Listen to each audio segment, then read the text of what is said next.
Bora lá, galera, mais um vídeo aqui do nosso canal e vamos falar do Fluminense. Fluminense venceu mais uma no Campeonato Brasileiro. Fluminense nesse momento é terceiro colocado com 13 pontos, né? Gol de Ganso e Nino, né? Dando a vitória para o Fluminense 2-0 no Maracanã. E vamos acompanhar a coletiva do técnico Fernando Diniz após a vitória do Fluminense.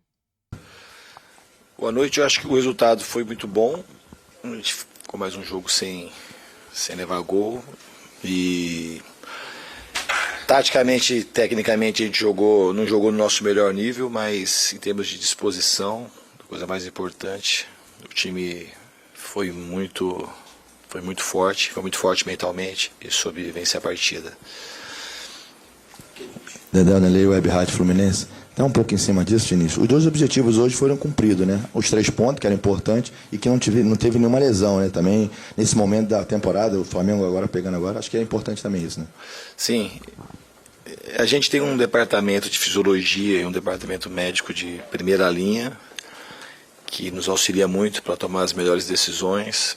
E os jogadores também estão se cuidando muito. A maneira que o time joga, acredito que facilite um pouco também. A gente procura sempre jogar bem agrupado, bem perto e de uma maneira muito solidária que acaba não sobrecarregando um outro jogador. Tá? Hoje a gente até acabou jogando um pouco menos compacto do que de costume, principalmente no primeiro tempo, mas nas transições defensivas a gente foi muito positivo e conseguiu cumprir de maneira exemplar aquilo que a gente tinha que fazer, que era saber se proteger nos momentos que a gente estivesse com mais instabilidade no jogo.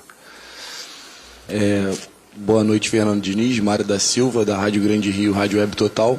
Diniz, queria que você falasse um pouquinho da falta que esses dois jogadores hoje, o Alexander e o André, um por conta da lesão e outro de suspensão, fizeram nesse jogo que não foi o jogo padrão Fluminense, né? Que o Fluminense tem jogado um futebol bem superior e hoje não foi. Teve alguma coisa relacionada à falta desses dois jogadores, desses dois atletas? Não, tem a ver com a falta dos dois jogadores, dois motivos. 2 jogadores de nível muito alto, 2 jovens, que estão num nível de confiança muito grande, muito entrosamento, treinando e jogando junto constantemente. Então a gente acabou perdendo, nesse sentido, bastante por conta disso, por conta do momento que os dois vivem e por conta do entrosamento.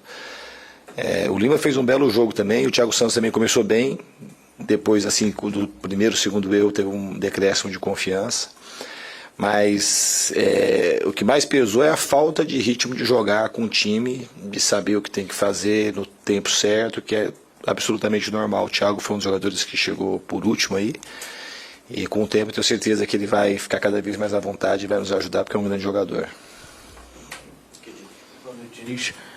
Ainda em cima disso, eu queria que você pudesse falar se tem um prazo para o Martinelli, para o Alexander voltar, e se o Martinelli vai estar à disposição para terça-feira contra o Flamengo. O Martinelli a gente ainda vai avaliar. O Alexander, assim, acho que agora a gente não tem que falar de prazo por enquanto. A gente pode falar que a notícia daquilo que podia ser foi a melhor notícia possível, que não é nada cirúrgico. Foi um estiramento aí do colateral medial. Mas não é muito, eu não gosto muito de falar e acho que não deve falar de prazo, porque não é uma coisa que vai durar uma semana ou 2, tem um pouquinho mais. Então, assim, não é uma coisa para a gente ficar estipulando o prazo, ter o departamento médico e o próprio Alexander ter bastante tranquilidade para fazer uma recuperação adequada e voltar no momento certo. Diniz, só para explicar, ele é de uma rádio. Tudo bem, Diniz? Da comunidade surda. Tudo bem. Eu vou fazer a pergunta em Libras e o que você falar eu também vou responder. Tá bom. Olá, boa noite, comunidade do Libras Esportes. Libras Esportes, tudo bem, Diniz? Tudo bem. Técnico do Fluminense, a todos os surdos do Fluminense. Quer dar um abraço para você, todos os recados que eles dão pelos torcedores do Fluminense. Quer dar um grande abraço pelo seu belo trabalho. Tá? Muito obrigado. E quero fazer a pergunta para você. Amanhã é Dia das Mães. Dia das Mães. Queria fazer a pergunta para você, Diniz. Todo mundo fala em prateleiras hoje, né? Prateleiras. E veio a calhar que amanhã é Dia das Mães. E aí, eu queria fazer essa pergunta para você. Para dar de presente para a mãe do Fluminense, para as mães tricolores, né? Você tem uma prateleira, você entra agora, amanhã, Você tem uma prateleira. Primeiro tem um presente, Campeonato Brasileiro. Campeonato Brasileiro. O outro você tem Copa do Brasil. E o outro você tem a Libertadores. O que você gostaria de escolher entre os 3 presentes na prateleira para dar amanhã para o Dia das Mães do Fluminense? É difícil escolher. Eu gostaria, e a gente vai tentar sempre buscar o melhor possível, e o sonho de todo mundo é que a gente conseguisse o maior número de conquistas possíveis. Mas se fosse para escolher uma, isso é uma coisa que todo mundo sabe, que o título que falta para o Fluminense é a Libertadores. Então, se tivesse que fazer uma seleção, a seleção obviamente seria a Libertadores, que é o sonho de todo torcedor tricolor. Mas a gente não está fazendo nenhuma avaliação no sentido de colocar em primeiro, segundo ou terceiro plano as competições. Vamos jogar jogo a jogo, tentar avançar em todas as frentes e fazer o nosso melhor, fazer o melhor possível. Muito obrigado, Diniz. Valeu, abraço. Diniz, boa noite. Thiago Lima do GE. Parabéns pela vitória. Eu já queria projetar, Diniz, esse jogo de terça-feira contra o Flamengo, Copa do Brasil. Queria que um duelo seu com o Sampaoli, né? Você vai enfrentar o Sampaoli agora. O que você projeta para esse jogo? E eu diria uma pergunta: quem perde mais? O Flamengo com os desfalques dele ou o Fluminense com os desfalques dele? É difícil fazer esse tipo de avaliação. Não dá para mensurar esse tipo. Também eu nem sei do Flamengo quem vai estar no jogo, quem não vai estar. Com exceção do Pedro, não sei as notícias. A gente vai preparar o melhor possível. O Flamengo tem um elenco muito forte, a gente sabe. É o elenco mais farto do Brasil em termos de possibilidades daquilo que o dinheiro pode ter. A gente também tem um elenco que eu já falei que me agrada muito. E também não é um confronto de treinadores, é um confronto de 2 instituições muito maiores do que seus treinadores. E é um clássico que tem uma história gigantesca, das maiores aí do Brasil e do mundo. Então a gente vai preparar da melhor maneira possível para poder a gente fazer o nosso melhor. História gigantesca e tem tudo para ser um confronto, mais uma vez, histórico. Tantas histórias já vimos do Fla-Flu, né? E esse tem tudo para ser legal até de assistir, né? Mas ele falou que não é um duelo de técnicos, mas é um duelo de técnicos também, Eugênio. Vai ser legal ver o Sampaoli contra o Fernando Diniz, Eugênio. Eu penso assim. É Fla-Flu, mas é claro que tem esse duelo.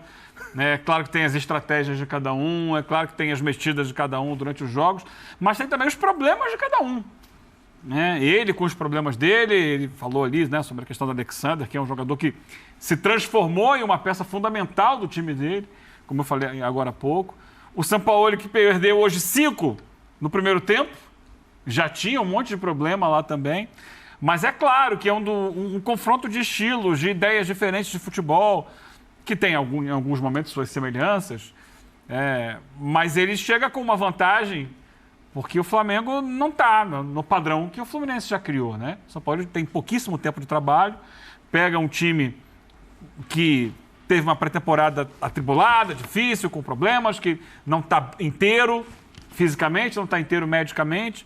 Então, ele entra em vantagem. Diniz, entra em vantagem. Eu acho que também é natural que ele se esquive dessa comparação imediata, mas para ele entrar numa condição de superioridade é ruim se o resultado não vier, né? Então é o duelo dos clubes. E é um duelo. Galera, na minha opinião, é um duelo de clubes. Ter esse negócio técnico, não é o clube. O que vale é os times, não tem técnico. Nenhum técnico é maior do que a instituição e nenhum jogador. Não existe isso. Na minha opinião, vai ser um grande jogo, né? É outro momento entre as duas equipes, né? O Fluminense, na minha opinião, tem um futebol superior ao do Flamengo no momento, né? Mas tudo pode acontecer. É clássico, galera. Clássico é uma coisa muito diferente. Não tem como você ficar mensurando. O time do Fluminense vai ganhar fácil do Flamengo porque tem um grande futebol. O Flamengo tem o melhor elenco. Não tem isso, na minha opinião. Todo mundo viu como é que foi no Campeonato Carioca. O Flamengo venceu o primeiro jogo. O segundo jogo, o Fluminense veio avassalador. Venceu o Flamengo com uma goleada 4-1. Então não tem como você ficar colocando quem é melhor, quem é pior, né? As duas equipes, na minha opinião, são grandes equipes, sendo que o futebol do Fluminense é o futebol mais redondinho, né? Um dos melhores futebol do Brasil, né? É a equipe do Fluminense do Fernando Diniz, que na minha opinião é o melhor técnico do futebol brasileiro no momento, é o técnico que mais inova, o técnico que consegue extrair mais dos seus jogadores, né? E por isso, na minha opinião, o técnico brasileiro, assim, se for para assumir a seleção, vai ser o Fernando Diniz. Isso vocês podem ter certeza, porque na minha opinião é o técnico que está mais maduro e que tem mais ideias inovadoras para poder assumir a seleção. A seleção brasileira precisa disso e eu acredito que o Fernando Diniz, com os jogadores bons na mão e tendo autonomia para fazer o que ele quer, a equipe da seleção brasileira vai conseguir fazer uma boa campanha na próxima Copa do Mundo aí. Eu acredito ainda que melhor do que a campanha do Tite, né? Porque o Fernando Diniz, na minha opinião, é um técnico muito mais promissor, né, galera? Mas falando, né, na próxima semana, terça-feira, é Copa do Brasil, já é outro momento. Fernando Diniz não vai ficar comparando nenhuma das duas equipes, assim também como o Sampaoli também não vai ficar falando, o Flamengo é melhor, não tem isso. Entendeu? O futebol vai ser medido dentro de campo, são 2 jogos de 90 minutos para saber quem vai avançar para as quartas de finais da Copa do Brasil. Na minha opinião, as duas equipes aí têm grandes condições de ser campeão do campeonato da Copa do Brasil, né? E também do Campeonato Brasileiro. O Flamengo chegou um pouquinho atrás, né? Perdendo alguns jogos, perdeu 9 pontos aí em 3 jogos, né? Tá um pouco atrás do Fluminense, mas se conseguir uma arrancada boa de 3 ou 4 jogos seguidos, o Flamengo vai figurar entre os primeiros colocados aí do Campeonato Brasileiro. Galera, esse foi o vídeo do nosso canal. Você que tá chegando aí, dá aquela moral do nosso canal, deixa seu like, se inscreve e ative o sininho das notificações para você não perder nenhum vídeo aqui do nosso canal.